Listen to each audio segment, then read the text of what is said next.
Bonjour Guy, Bonjour Michael. comment vas-tu? Ben écoute, très bien. Moi, je suis dans le sud, il fait beau dehors, donc tout va très Bon, merci à toi d'avoir accepté l'entretien Culture & Co qui a vocation à donner la parole à ceux qui font la culture d'aujourd'hui. bien. Évidemment, tu fais partie de ces personnes-là puisque tu es, et je te laisserai te présenter par la suite, le directeur du label Dédicace. Je te propose de structurer cet entretien en 3 parties. Une première partie où on va parler de ton parcours, de la naissance et des origines du label Dédicace ou de tes activités musicales même, je dirais, si elles sont antérieures à ce label. Ensuite, évidemment, on parlera de la situation actuelle avec la situation du confinement et les conséquences. Peut-être toi, comment tu le vis, et puis évidemment les conséquences pour le label. Et puis, on parlera ensuite des projets de l'après-confinement, du déconfinement et de tous les projets que je suis sûr tu travailles pour et avec le label pour faire en sorte de redémarrer une activité normale avec tes équipes. Eh bien, je te laisse la parole et je te laisse te présenter à titre personnel, s'il te plaît. Eh bien, je m'appelle Guy Conil, j'ai 63 ans, 5 enfants, bien marié, heureux en ménage. Mon épouse fait des chambres d'hôtes, on voit du monde. Et j'ai cette chance d'être maintenant dans une deuxième partie de ma vie, puisque c'est une deuxième carrière, et d'avoir pu faire de la musique mon deuxième métier. Sachant que cette musique, je le fais depuis très, très, très longtemps. D'accord. Tu avais un autre métier auparavant? Oui, tout à fait. Je me suis engagé à l'âge de 17 ans. J'ai fait 25 ans dans l'armée. J'ai commandé une escadrille d'hélicoptères. Je suis beaucoup sorti. Je suis moniteur en vol, voilà. Mais tout ça, c'est le passé. Ça fait 20 ans maintenant que j'ai quitté. Et depuis 20 ans, j'ai repris la musique à bras le corps, puisque j'en ai fait avant. J'en ai fait pendant mon armée également. J'ai fait partie de groupes. J'ai managé également des groupes. Voilà, c'est ma passion. Ça a toujours été ma passion. Je voulais en faire mon métier au départ. D'accord. D'accord. Maintenant, Donc, très vite, tu t'es intéressé à la musique. Quel a été le déclic? Tu pratiquais un instrument ou tu aimais ça? Oui. Dès l'âge de 8 ans, disons, je me suis mis au piano. Synthé, j'ai fait ça pendant une quinzaine d'années, entre 10 et 15 ans. J'ai fait partie de groupes, j'ai fait un peu de scène, voilà, c'était mon grand plaisir. Voilà. Ensuite, vu mes activités qui faisaient que je bougeais beaucoup, je me suis mis à la guitare. Je faisais un peu de batterie. Et aujourd'hui, ça fait 5 ans que je suis batteur dans un petit groupe régional de rock et qui est fort sympathique, Mio Palmo. D'accord. Voilà. Donc, ça, c'était quand tu pratiquais la musique.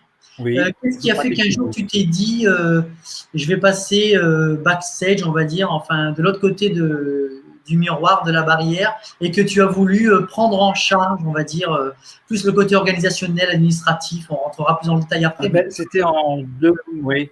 En disant que moi j'ai quitté l'armée en 2000. En 2002-2003, j'ai eu l'opportunité, effectivement, j'avais des fonds propres, de lancer un premier label, c'était ACI Productions. Je produisais un groupe de personnes R&B, très très intéressant, mais le gros problème, on en reparlera après, c'était le manque de réseau, de connaissances dans ce métier-là. C'est vrai que la musique me passionne et toutes sortes de musique. Il n'y a pas que le rock, il y a vraiment toutes sortes de musique. Et là, je me suis lancé un peu les yeux, sans vraiment regarder ce qui se passait. Je me suis lancé. C'est vrai que j'aime ça, j'aime le défi. Mais c'était un défi qui était très lourd à porter, qui m'a coûté très cher et que j'ai tenu pendant 4 ans. Voilà. Et le label, je l'ai revendu à un autre label pour qui j'ai travaillé et où j'ai connu, on en parlera tout à l'heure, un de mes acolytes et amis, Philippe Pilet. D'accord, donc création de cette première structure. dans le but d'aider un groupe que tu connaissais déjà ou que tu as été chercher après avoir créé Non, je suis allé chercher. Je suis tombé sous le charme complètement. C'était dans le style un petit peu de toujours auteur-compositeur, un petit peu style Michael Jackson. C'était vraiment très très bien. Et j'ai fait le maximum. Et puis ça s'est pas avéré suffisant. Je pense que ce qu'on a fait était très très bien. On a fait un album complet, on a fait un clip, mais je me suis trouvé bloqué au niveau des maisons de disques. Il y avait une maison de disques qui m'a proposé de tout refaire, de tout reprendre à son compte et puis d'anciennement tout refaire. Mais on avait mis un tel engouement, tellement d'argent, tellement de temps que effectivement c'était dur à avaler à ce moment. Oui, c'est sûr. Donc tu te lances dans la production donc de groupe. À la fois, tu as produit un album et un clip. Tu as fait des dates aussi. Tu les as fait tourner. Tu as produit des concerts ou tu ne produisais que le côté discographique? Non, justement, c'était ce manque de réseau qui fait qu'on n'avait pas de tourneur, on n'avait rien, donc on faisait un petit peu tout. Je dirais un petit peu à la bonne franquette, quoi. C'était pas carré, il y avait pas assez, on n'était pas assez nombreux dans l'équipe. Et c'est pour ça que maintenant, moi, ce label-là, je l'ai quitté, j'ai revendu les droits, j'étais éditeur également à l'époque. Et ce nouveau label Dédicace maintenant, justement, je l'ai repris avec, j'ai appelé déjà des personnes à l'aide pour me donner un coup de main. Je l'ai repris, mais totalement différemment. J'ai commencé par me créer un réseau, parce que c'est primordial. Ce réseau étant inexistant dans le premier label, on va systématiquement au carton. Donc là, j'ai Dédicace, je l'ai basé sur des certitudes, sur des gens, sur des partenaires, qui fait qu'on en est là aujourd'hui, même si c'est D'accord. difficile. Donc tu fais le constat avec ta première expérience de création de label que il suffit pas d'être passionné, d'avoir des moyens, puisque tu as mis des budgets quand même pour développer ce gros groupe, budget, un album, gros budget et un clip. Tu soulignes bien le fait que le manque de réseau est une vraie problématique à laquelle tu as été confronté pour développer l'artiste. C'est totalement évident. J'ai la passion, ça a failli me coûter très, très, très cher, hein. Il a fallu que j'arrête, mais ça aurait pu me coûter encore plus cher. Mais cette passion fait que c'est revenu. Hein, j'ai commencé à manager une jeune chanteuse et puis ça s'est pas passé comme je le voulais, c'était pas produit comme je le voulais, comme je l'imaginais. Donc j'ai quitté et j'ai recréé parce que j'avais Léon qui était à la porte. J'ai recréé un label autour d'abord de Léon Paz. Depuis, j'ai signé 2 autres artistes. Il y en a un qui m'a quitté. J'ai un autre artiste et prochainement, j'espère en signer un 3e, voire un 4e. D'accord. Donc, quand tu recrées le 2e label, bon, tu le fais, j'imagine aussi pour un coup de cœur artistique, puisque c'est quand même, j'imagine, ta première démotivation. C'est parce qu'il te faut être en adéquation, enfin, que l'artiste te plaise. Hein, oui. Voilà. Et donc, j'imagine qu'avec l'expérience du premier label, tu envisages les choses différemment. Alors, est-ce que ça veut dire que comment tu procèdes? Tu commences par t'entourer, tu réfléchis stratégiquement autrement, concrètement, comment tu fais? Oui. Stratégiquement, au départ, on est obligé de penser label avant de penser musique, et on est obligé de consolider ce label. C'est-à-dire qu'aujourd'hui, j'ai un label, malgré, on en parlera tout à l'heure, le Covid et puis les difficultés financières comme tout le monde, parce que tout s'est arrêté d'un coup. Mais on ne peut pas faire ce label, on ne peut pas avancer seul.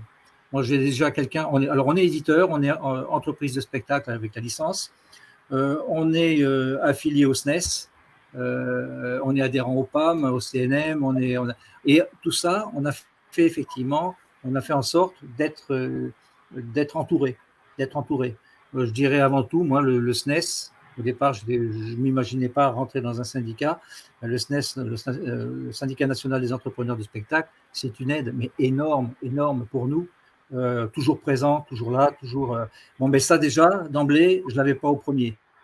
Là, le SNES va vous dire attention, vous pouvez faire une erreur là, faites plus.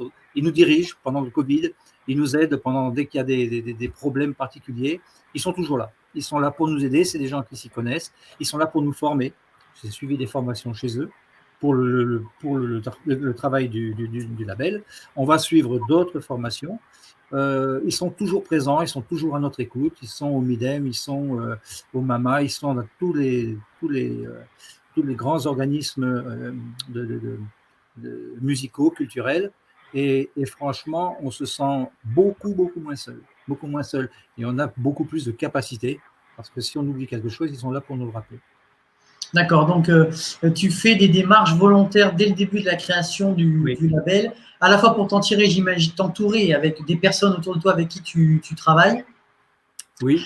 Et à la fois, tu vas chercher, je dirais, des structures institutionnelles, syndicats ou autres, j'imagine, pour avoir, j'imagine, de l'information, de l'actualité, des mises à jour d'informations, de réglementation dans ton domaine d'activité.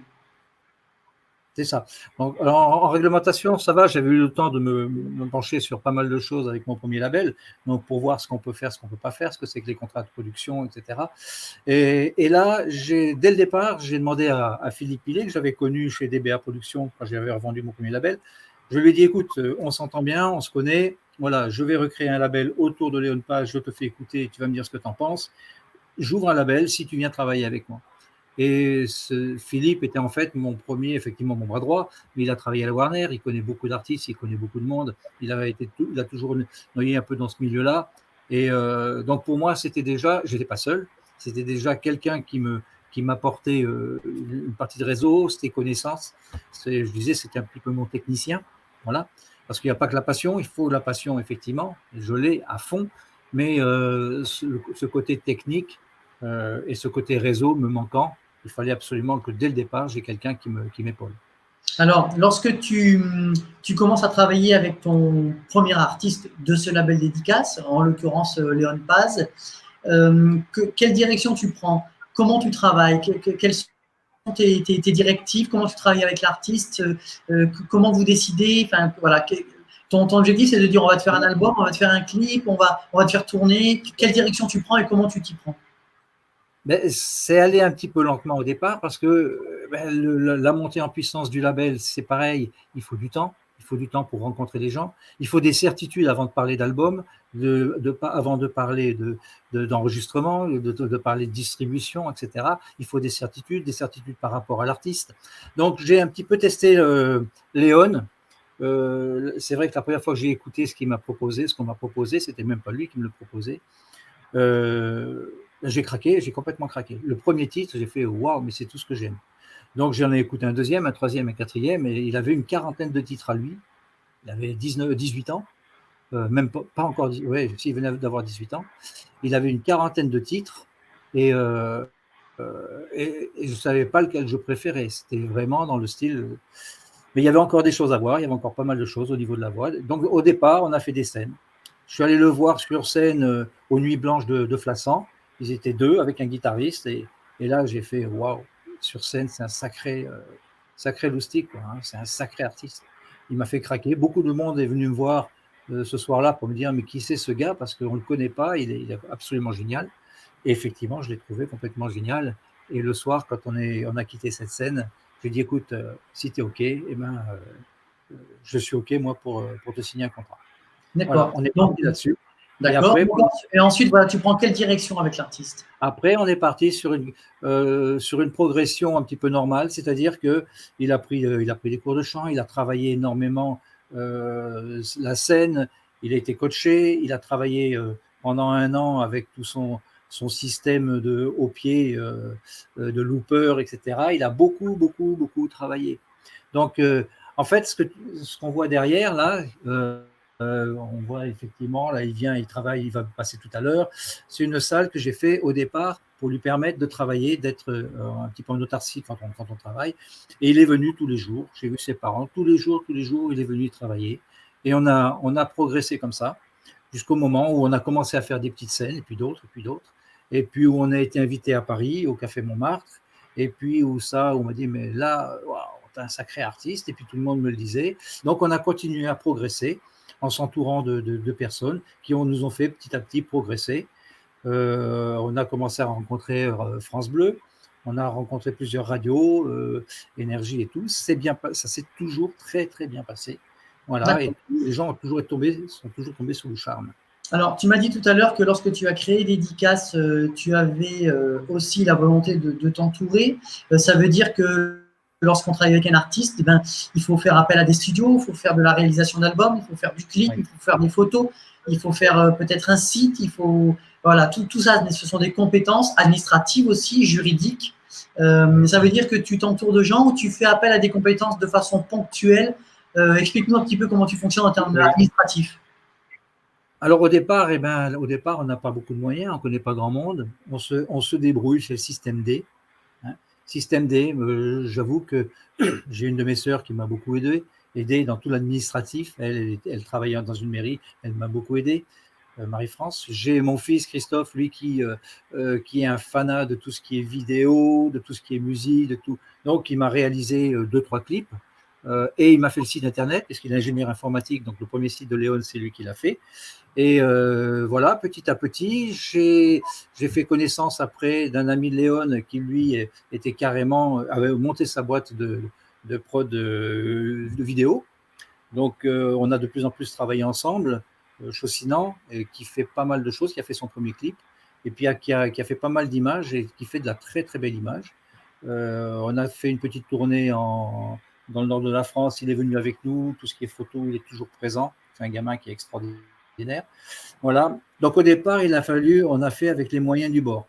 Et ces moyens du bord, il s'avérait que j'ai gardé certains, sinon je l'ai absolument gardé. Mon fils, il a ses activités à côté qui sont assez importantes. Donc là, j'ai gardé en tout cas tout ce qui était bon. J'ai également Laure Legrand qui est venu me rejoindre, qui a monté les pacemakers, c'est-à-dire le fan club de Léon, etc., etc. Petit à petit, il y a eu de plus en plus de monde. J'étais en SASU, là je passe en SAS puisque on est en train d'embaucher.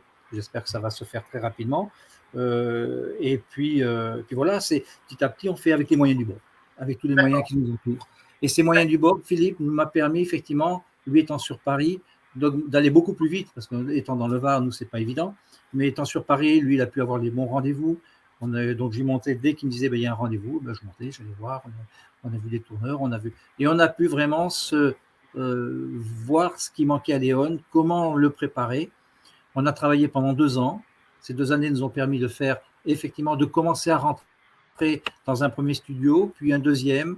On a fait un EP de 5 titres pour voir un petit peu où on allait au départ.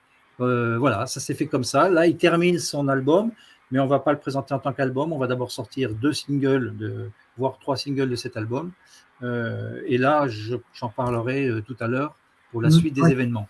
D'accord. Donc, tu nous parles de Philippe Pillet, en l'occurrence, Philippe Pillet, qui est quelqu'un que tu allais chercher, on va dire une ressource extérieure, qui avait un profil qui te convenait, qui semblait répondre à des besoins que tu avais au sein du label. Tout à fait. Et grâce à qui ou avec qui tu as pu développer stratégiquement les débuts de la carrière de Léon. Complètement. Il m'a également mis en relation avec le deuxième artiste que j'ai signé l'an dernier, qui est Kayam. Donc, c'est également Philippe qui m'a mis en relation. Et actuellement, Philippe rejoint le label parce que jusqu'à présent, pendant un certain temps, il a été présent, disponible et volontaire. Mais maintenant, il rentre. Donc, on veut le faire rentrer dans le label. Et là, avec le Covid, c'était un peu difficile pour devenir chef de projet. Et comme on est en train d'ouvrir vers le Canada, le Québec, donc plusieurs pistes différentes, c'est lui qui va s'occuper de Kayam et de ce projet du Québec. D'accord. Donc voilà, effectivement, faire appel à quelqu'un qui te permet stratégiquement à la fois de rencontrer des gens, de créer des rendez-vous, de développer ton réseau professionnel pour développer à la fois le label et la carrière de tes artistes. C'était ça l'objectif. Absolument. Le travail est tellement ample qu'effectivement, il faut être une équipe. Et on parlera tout à l'heure de notre fusion. Là, actuellement, on est en train de voir pour fusionner avec une autre entreprise, un autre label. Et pourquoi ? Parce qu'il y a du secrétariat, parce qu'il y a plein de choses, parce que le réseau va décupler en quelques instants. On va, nous, leur apporter un savoir-faire. Et puis une force de travail quand même. Et puis eux vont nous apporter également un réseau, des studios d'enregistrement sur lesquels on est passé il y a à peu près 1 mois et demi, avant le confinement, 2 mois. Voilà, donc ça se développe, mais ça, il fallait le mettre petit à petit, il fallait le mettre en place. C'est très long, bien sûr. Et je dirais quand même assez coûteux. D'accord. Assez coûteux. D'accord.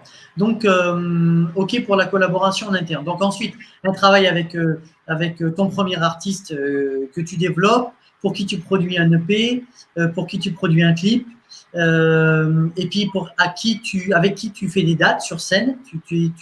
L'objectif, évidemment, c'est de le mettre sur scène, c'est de le montrer pour à la fois son travail personnel, son évolution personnelle, et puis la notoriété de l'artiste pour qu'il se développe, qu'il soit reconnu. Tout à fait.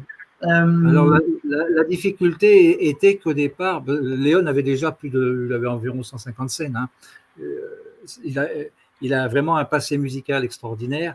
Il travaille avec des groupes. Et petit à petit, on ne voulait pas vraiment de groupe. Moi, je voulais Léon sur scène, Léon en tant qu'artiste indépendant. Après, effectivement, avec des musiciens. Mais au départ, quand on commence, c'est difficile. On a fait le festival d'Avignon, ça coûte également très très cher. C'est un luxe qu'on ne peut pas toujours se payer. Et on peut considérer que c'est une super résidence, en revanche. Mais après ça, alors, petit à petit. Je rebondis sur ce que tu dis, deux informations importantes. La première, la production du Festival d'Avignon. Alors, pour donner un peu un ordre d'idée aux gens qui ne valoriseraient pas, quantifieraient pas la production d'un artiste pour le Festival d'Avignon, c'est la location de la salle, la location de l'appartement, les repas, tout ce qui est communication, c'est-à-dire les flyers, les affiches, le matériel, les déplacements, enfin voilà, tout ce qui va faire en sorte que l'artiste va pouvoir tous les jours dans une salle faire un spectacle en fait d'une heure, là aussi dans le but de se faire connaître.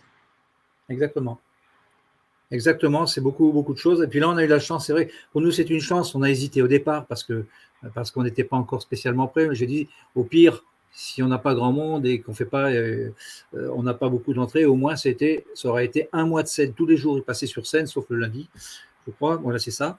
Mais sinon, pendant un mois, il fait des scènes tous les soirs et on retravaille sa scène. Le lendemain, on recommence. Voilà. Et là, il a progressé énormément. On a eu des critiques qui sont passées et franchement, qui ont parlé de révélation. Déjà, et on n'en était qu'au début. Donc, pour vous dire que depuis, il a fait de sacrés progrès au niveau des scènes. Oui, d'accord. Donc oui, après, tu as parlé de beaucoup de dates. Tu as fait en sorte de le mettre sur scène pour qu'il passe sur scène, fasse des spectacles, des tournées, qu'il travaille son set, ses titres, voilà, dans la formule que vous aviez choisie. L'objectif aussi, j'imagine, c'était de lui apporter le statut d'intermittent du spectacle. Il l'a eu en un an. Au bout d'un an pile, il avait son statut d'intermittent. Voilà, donc maintenant on le tient. Il l'a eu juste avant le Covid. On est passé juste à travers. Attends, je coupe parce qu'on me téléphone et je veux pas. Non. Voilà. Donc oui. Je disais, j'en étais. Oui, donc son statut d'intermittent juste avant le Covid. Oui, le statut d'intermittent. Donc là, juste avant le Covid, il a eu 2-3 jours avant que ça commence, le confinement, il avait son statut pour l'année. Donc c'est vrai qu'on a été rassurés de ce côté-là. C'est vrai qu'on a fait pas mal de studios avant, donc ça a permis d'avoir le statut. Bon, donc pour résumer, création d'un label avec un artiste, un travail administratif, un travail juridique, un travail artistique, évidemment, avec lui, un travail artistique de développement à la fois dans le but de produire un EP de 5 titres, si je ne me trompe pas, tu l'as dit, un clip également, tous les supports de communication, le site internet, les photos, avec tout ce que ça nécessite comme travail en amont, réflexion, du travail de réseau. Hein, tu nous as bien dit aussi que c'était important pour toi d'avoir du réseau et que tu t'étais, dans ce cadre-là, rapproché de Philippe Pillet, que tu as été chercher et ramener dans le label pour pouvoir t'aider à développer ce côté-là de l'activité du label. Donc, on va dire, voilà, un travail de quotidien, pas facile, pour faire en sorte de donner à Léon Paz la visibilité de son projet artistique. Donc, tout se passe à peu près normalement, on va dire, avec les difficultés, j'imagine aussi les joies de cette collaboration jusqu'à il y a 2 mois maintenant. Et puis là arrive la période du confinement avec les arrêts des activités culturelles. Alors, comment tu as vécu ça, toi, à titre personnel, et quelles ont été les conséquences pour le label? Bon, alors, déjà, juste, je rajouterais un petit truc, c'est que Léon, c'est vraiment un gamin à part. Un gamin à part, c'est-à-dire qu'on a travaillé en pure confiance, intelligence et tout. Ça fait 3 ans maintenant qu'on travaille. 3 ans durant lesquels il n'y a jamais eu un coup de gueule. 3 ans durant lesquels, eh ben, on sait, moi, je me suis régalé avec ce gamin. Euh, il est non seulement gentil, mais il est efficace, il est travailleur. Euh, on se dit tout, on se dit tout au sein du label, et on travaille vraiment main dans la main. Donc, je lui dis, je ne suis pas ton patron, je suis ton producteur, je vais t'aider, il faut que je te fournisse ces outils, toi tu es mon artiste, et on travaille vraiment main dans la main. On n'est pas l'un derrière l'autre, on est vraiment l'un à côté de l'autre. Voilà, on s'entend super bien. Je connais toute la famille, il a une super famille, tout le monde suit. Donc déjà d'emblée, c'est plus facile que de travailler, il n'a pas la grosse tête. Et il pourrait l'avoir parce que maintenant, il commence vraiment à atteindre des niveaux qui sont très, très bons sur scène. Et je souhaite vraiment qu'il continue sa progression. Quand le confinement est arrivé, ça veut dire que tu as aussi peut-être, j'imagine, l'expérience peut-être d'autres artistes avec lesquels le feeling était peut-être moins bon ou tu les sentais moins. Oui, il y a toujours. Le problème, c'est quand l'artiste commence à avoir le ciboulot un peu trop plein par rapport, et il n'a jamais à l'avoir, hein, même je pense même en fin de carrière, il y en a qui ont montré qu'on pouvait faire des carrières sans avoir le ciboulot plus gros qu'un citron. Voilà, non, je pense que il est toujours resté à sa place, toujours, toujours. Il a écouté. Alors des fois, au départ, ça lui faisait drôle quand le premier album est arrivé. J'ai dit, ben écoute, non, ça va pas. Je vais t'expliquer pourquoi. Alors au départ, quand on lui dit ça va pas et il comprend pas, et là il s'affole un peu. Quand on lui explique pourquoi, il étudie l'affaire et après il revient vers toi et puis il dit c'est vrai, je suis entièrement d'accord pour telle raison, et donc il le prend en compte. Léon, c'est quelqu'un qui prend énormément les choses en compte, qui est très, comme je disais, très travailleur, mais qui n'a pas la science, il le sait, il n'a pas la science infuse. Si on lui dit, ben voilà, fais plutôt ci, comme ça, etc. Alors, soit il va te démontrer qu'il a raison, et s'il te le démontre, c'est qu'il a réellement raison. Donc, moi, il n'y a aucun problème. Soit, effectivement, ben là, comme le dernier album, il s'est rendu compte qu'effectivement, il y avait des choses qui n'allaient pas. Et donc, là, on a repris l'intégralité de l'album. C'est vraiment quelqu'un de fabuleux. Et pour en revenir au confinement, justement, ben, le confinement avec Léon, c'est aucun problème. Il s'est créé son home studio qu'il n'avait pas. Bon, il a tous les éléments, micro, Cubase, il a tout ce qu'il faut pour travailler. Il a toujours travaillé dans sa chambre. Donc là, il s'est monté carrément son petit studio. Et donc, ben, lui, il a travaillé de là-bas. Moi, je travaillais d'ici. On s'appelait pratiquement tous les jours. Et puis, si je ne l'avais pas pendant 2-3 jours, je ne m'inquiétais pas. Et voilà, là, ce matin, il est revenu pour le premier coup, la première fois. Voilà, il n'y a pas eu d'embrassade, mais et on est resté relativement éloigné. Mais n'empêche qu'il n'avait pas perdu son temps. Il m'a sorti plein de nouveaux trucs, voilà, des nouveaux sons, nouveaux équipements. Il ne perd pas son temps. Il ne perd jamais son temps. Lui. Donc ça veut dire nous, que on perd pas de temps avec lui. Toi, en tant que directeur de label, le confinement, pour toi, ça a été quoi vis-à-vis du label? Une arrêt des activités? Tu as arrêté des démarches? Non, au contraire, il y a eu beaucoup d'administratifs. Il y a eu le montage justement de cette fusion avec le groupe Janao. Il y a eu les contacts avec le Québec pour faire un duo. Il y a eu, et donc on est en contact avec Musicor. Il y a eu, on a fait plein de choses. Tous les jours avec Philippe, on s'appelait, lui soit de Paris, soit en Poitou-Charentes, travailler effectivement, à continuer à prendre des contacts. Il y a le coach québécoise, Lisangela, avec qui on s'est souvent appelé. Donc, elle nous a mis en relation justement avec Musicor et avec toute l'équipe là-bas pour faire un duo avec Léon. On n'a pas perdu notre temps. On a bien travaillé. Le seul truc, c'est vrai qu'on est en demande, on est un petit peu en manque de fonds. Ça, c'est évident parce que toutes les scènes ont été annulées. Donc, dont une grosse scène sur Nice qui a été annulée, et bon, ben, comme tout le monde. Et donc, d'un seul coup, ben, tout s'arrête. Voilà. Le temps qu'on réagisse, ben, il n'y a plus rien à la banque. Et puis voilà. Et là, la difficulté, on se dit, mince, ça ne va pas être évident, quoi. Surtout qu'on venait, normalement, on devait lancer son premier single à la fin du mois dernier. Du coup, on a été bloqué complètement pour le lancement du single et puis la continuité pour continuer à sortir le deuxième, troisième single et l'album, qui sont pratiquement prêts, mais où il manque encore tout le mixage. D'accord. Donc un confinement bien rempli, bien exploité, je dirais, avec des démarches quand même. Ça n'a pas empêché de créer des contacts et d'entretenir des liens avec des gens avec qui tu étais en collaboration pour le label.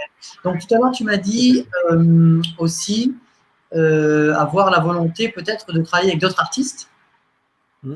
Est-ce que c'est le cas déjà ou est-ce que tu te diriges vers ça ou comment tu te positionnes par rapport à ça? Alors, j'avais signé une autre artiste à un moment, Élodie Martelet, mais on est tombé à un moment où c'est vrai qu'on lançait la machine, c'était un peu trop tôt, malheureusement, et on n'a pas pu assurer, on s'est quitté en amis sans aucun souci, mais on s'est quitté parce qu'on ne pouvait pas assurer effectivement le développement de deux artistes tout à fait au départ.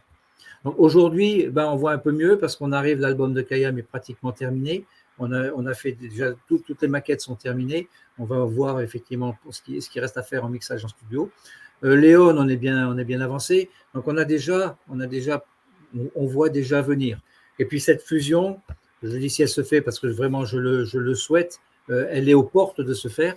Hein. Si elle se fait, elle va nous ouvrir d'autres artistes, d'autres contacts. Janao a beaucoup plus d'ancienneté que nous dans le domaine du spectacle. Alors, parle-nous voilà, quelques secondes. Là. Donc, tu es sur un projet de fusion avec une autre structure. Oui.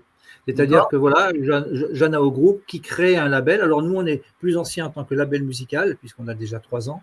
Eux viennent de créer Janao Music, mais ils ont une ancienneté dans le monde du spectacle. Ils ont les équipements. Ils ont le patron de Janao a travaillé en radio, il connaît bien le monde de la radio, il connaît beaucoup de choses.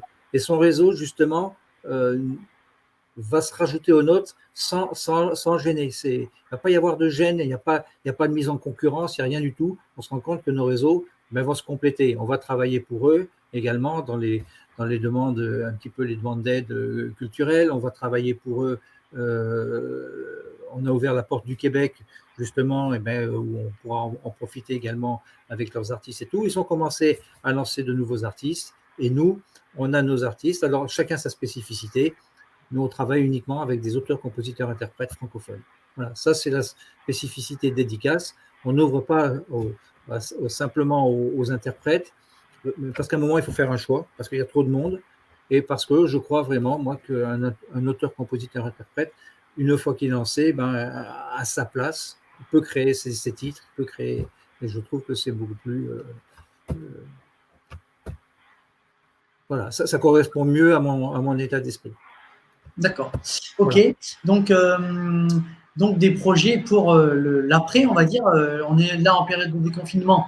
Alors déconfinement progressif, hein, encore, on le voit dans notre quotidien à tous respectifs. Donc ça veut dire concrètement, par exemple pour Léon, pas de date tout de suite, parce qu'on sait que les dates en spectacle sont pour aujourd'hui pas possibles. Donc voilà, ça c'est une des problématiques supplémentaires, je dirais, à laquelle peut être confronté un label avec pas de visibilité sur l'avenir et puis pas la possibilité de faire tourner son artiste sur scène.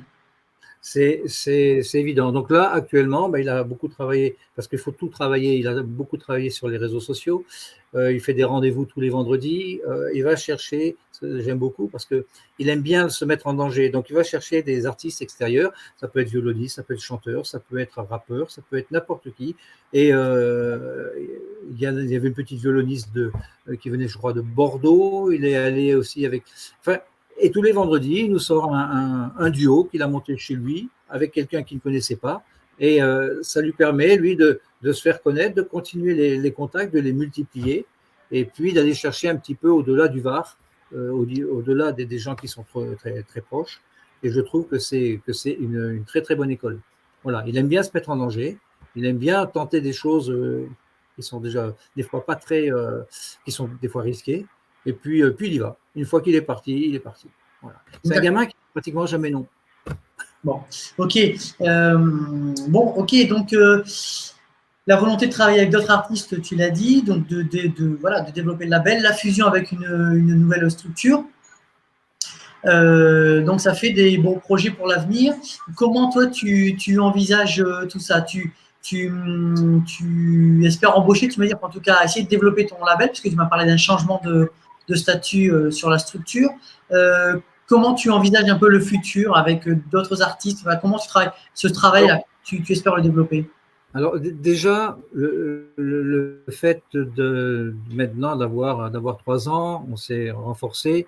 Là derrière moi, on a une salle de répétition, une belle salle de répétition, super bien équipée, insonorisée, il y a tout ce qu'il faut.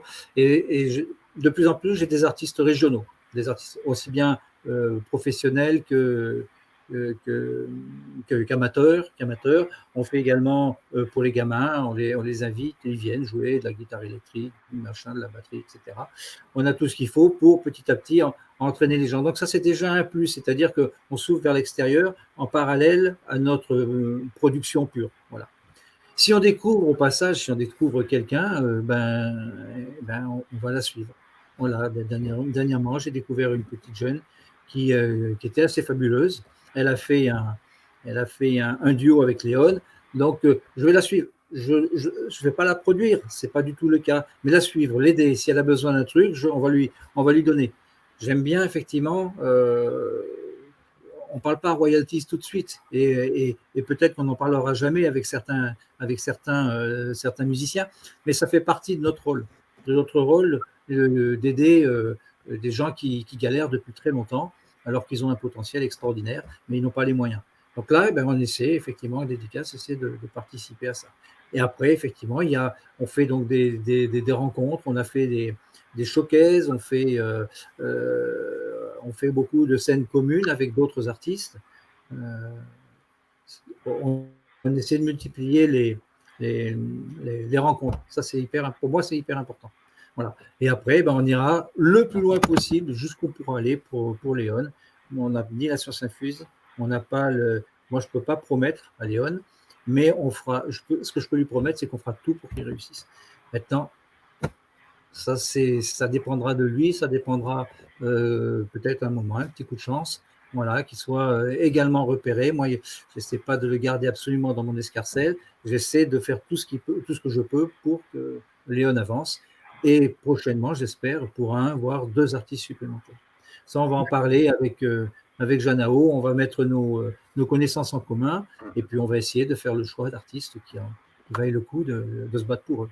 D'accord. Tu as parlé d'accompagner l'artiste, de faire en espérant qu'il réussisse. Ce que tu appelles réussir, c'est concrètement pour toi, ce serait quoi? Moi, Léon, c'est l'avantage qu'il y a, c'est que auteur, compositeur, interprète, il y a de super textes. Bon, il écrit avec son père. Toutes les compositions, moi, elles me touchent. Et je pense effectivement que déjà, il a 2 rôles à jouer, celui de chanteur. Celui de chanteur, c'est celui qui lui plaît, c'est la scène. Là, il peut effectivement faire quelque chose d'extraordinaire. Et c'est une bête de scène. Hein. Moi, je l'ai vu sur scène X fois maintenant. Et chaque fois que je le vois, je dis waouh, il me fiche des frissons. Quoi. La dernière scène qu'on a fait, il y a un des organisateurs qui est venu me voir en me disant mais il est fait pour ça. Et pourtant, il était au milieu d'autres artistes. Il y avait en tout 9 artistes. Et franchement, Léon était pour moi et pour lui aussi, a priori, vraiment il était complètement à sa place. Et les autres étaient bons aussi. Hein. Voilà. Donc ça, c'est important à souligner. Donc, ce que tu appelles la réussite, pour toi, ce serait quoi la réussite? Voilà. C'est pas forcément que je suive tout le temps, que je garde dans mon escarcelle. Ton objectif pour moi, c'est que mon artiste réussisse. Pour toi, c'est quoi que l'artiste réussisse? Si déjà il va sur scène, qu'il a fait son album et qu'il peut tourner dans toute la France, voire au-delà, puisqu'on est en train de monter ça, pour moi, c'est déjà une première réussite. La deuxième réussite, ça serait qu'il soit effectivement qu'il écrive pour d'autres, parce que c'est ça qui va lui permettre de durer. Ses textes sont superbes, ses musiques, ses mélodies sont superbes. Moi, j'imagine déjà certains artistes qui pourraient chanter des chansons de Léon Paz. Et on a justement, c'est pour ça qu'on montre les duos. Le duo qu'on monte avec une artiste du Québec sera un duo sur une composition de Léon. Franchement, ça tient la route. Quand j'ai écouté ça, je lui dis, écoute, il faut le mettre. Il faut mettre ce titre-là parce qu'il tient complètement la route. Et je veux que Léon, effectivement, ce soit un chanteur, mais ce soit aussi un auteur-compositeur qui ait sa place. D'accord. Ok. Bon, est-ce que tu ne me le dis pas, mais est-ce que tu considères qu'une réussite, ce serait de signer chez un label peut-être plus important ou peut-être chez une major? Est-ce que c'est quelque chose que tu cherches ou pas forcément? Non, pas forcément. Là, il y a 2 jours, on a signé un contrat une licence de distribution.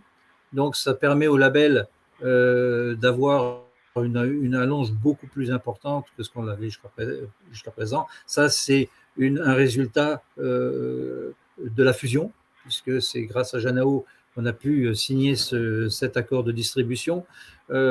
Après, si j'ai effectivement un autre label où déjà avec Janao, ils ont craqué sur Léon, et c'est pour ça qu'on s'est rapproché, c'est autour de Léon qu'on s'est rapproché.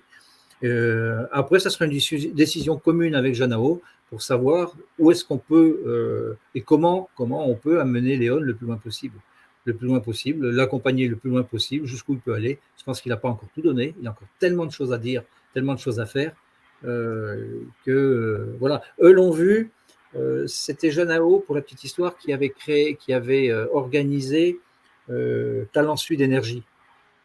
Et Léon ayant gagné le Talent Sud Énergie, c'est comme ça qu'ils sont rapprochés de nous en disant mais cet artiste, on l'a vu à Saint-Tropez, il est fabuleux, quoi. Tout seul sur scène, sur une scène immense, il rameute le peuple, les gens commencent à chanter, à danser, et waouh, voilà, donc, ils m'ont cité d'autres artistes en disant c'est à la fois un et un, je ne dirais pas qui, parce que on pourrait dire que c'est prétentieux, mais j'y crois totalement. Léon, c'est un très très bel artiste. Et avant tout sur scène, voir sur scène. Il y a sa musique, mais sur scène, c'est vraiment quelqu'un qui va détonner. D'accord. Bon, eh ben, merci Guy. Je crois qu'on a bien fait le tour de ton parcours et à la fois personnel, puis la création de tes 2 labels et puis les projets que tu as avec celui-là, notamment avec Léon, mais d'autres artistes, j'ai bien compris, et puis la fusion aussi, dont tu nous as parlé, qui sont ces projets à venir après le déconfinement. Je te remercie d'avoir participé à Culture Co. Juste Oui. une petite chose simplement, parce qu'on a beaucoup parlé de Léon, je veux parler aussi très rapidement de Kayam. J'ai découvert un artiste absolument exceptionnel, Kayam, c'est de la pop métissée. C'est un gars qui a un potentiel aussi qui est énorme, et je pense que très prochainement, on va en entendre parler. D'accord. Donc un autre artiste très rapidement. Mais je crois que tu l'as même invité, s'il me semble.